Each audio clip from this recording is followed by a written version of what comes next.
నీ పేరేంటే? కొమరే సార్, ఇంకిరెడ్డి కొమరే. ఎవరు మీది? తిమ్మంపేట. ఎట్లా ఉంది కాంగ్రెస్ పరిపాలన? మంచిగా ఉందా? మంచిగానే ఉన్నది కానీ ఇప్పుడు వానాకాలం జోకితే పోయినాయి ఒడ్లు.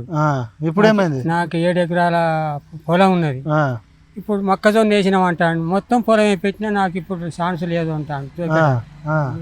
రేవంత్ రెడ్డి ఈ రేవంత్ ఇక్కడ మాకు లేదు, మొక్కజొన్న వేసినావు కదా అంటే నేను వేయలేదు సార్. ఎన్ని రోజులు అయింది ఇక్కడ వడ్లు వచ్చి? 8 రోజులు. 8 రోజులు కొంటాలా అసలు? కొంటాను సార్. ఇవాళ మేడట రాలేదు, కొంటాను. కేసీఆర్ ఉన్నప్పుడు ఎట్లా పోయింది వడ్లు? అప్పుడు మంచిగానే పోయినాయి. ఇప్పుడు ఏమైంది మరి?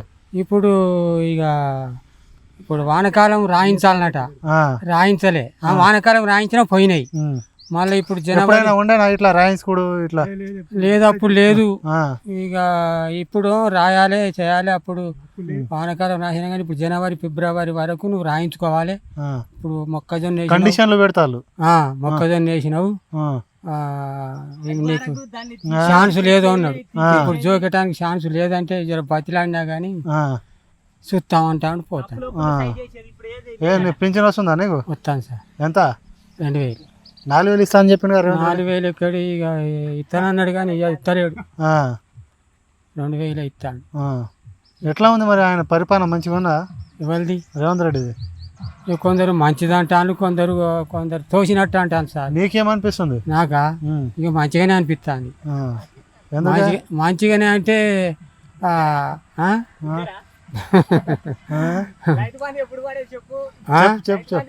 నాకు అప్పుడు వానాకాలం పడ్డాయి.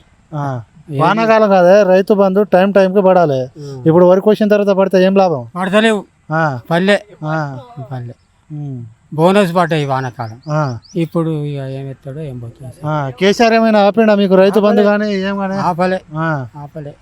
ఎప్పుడు మంచిగా నడిచాయి. ఇప్పుడు అంతా ఆగం చేస్తాను. మీ ఎమ్మెల్యే ఎవరు ఇక్కడ? ఎమ్మెల్యే కడియం శ్రీ. ఏ పార్టీలో ఉన్నాడు ఇప్పుడు? కాంగ్రెస్. దేంట్లో గెలిచిండు? టీఆర్ఎస్ గెలిచిండు. అప్పుడు అందులోనే ఉండే, మరి ఇంట్లోకి వచ్చాడు. ఎందుకు? ఏమిటికి వచ్చాడు మరి? వస్తాడా మీ ఎమ్మెల్యే ఇటు ఎప్పుడైనా? మొన్న వచ్చిపోయాడు సార్. పనితీరు మంచిగా ఉంటుందా? అంటే అభివృద్ధి ఇట్లా చేస్తాడా?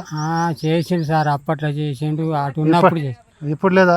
అప్పట్లో చేసిండు. ఇప్పుడు చేస్తానంటాడు, చేస్తలేడు. ఇప్పుడు 50 ఇంట్లోకి ఒప్పుకొని పోయిండు. నాకు ఇల్లు లేదు అన్నా కానీ నీకు 7 ఎకరాలు ఉన్నది రాదు అంటాను సార్. పెద్ద మనుషులం అయితే కొడుకులు ఏర్పడిపోయి ఇల్లు పాతిల్లు అడిపోయింది. ఇంద్రమ్మ ఇల్లు వచ్చిందా నీకు? రాలే. పేద ప్రజలకు ఇంద్రమ్మ ఇల్లు ఇస్తా అని చెప్పి ఏది ఇస్తలేరు కదా. నాకు చేత కాకుండా మొత్తం ఇల్లు ఉట్టిదే. వస్తుంది అంటే రాసు లేదు. ఇప్పుడు నీకు తెలిసినాక గత 10 సంవత్సరాల పరిపాలన చూసినావు, ఇప్పుడు రేవంత్ రెడ్డి పరిపాలన ఎవరిది మంచిగా ఉన్నది? అప్పటిది మంచిగా ఉంది. ఏమేమి చేసిండు అప్పుడు? అప్పుడు టాంకి కట్టించిండు, బడికి ఆ పడవారి తిప్పిండు, రైతు బంద్ చేసిండు, అన్ని మంచిగానే చేసిండు. ఈయన ఏమైనా చేసిండా? ఇప్పుడు ఏం చేయాలి ఇక చేస్తాడేమో. చేసేది నమ్మకం లేదా? నమ్మకం లేదు.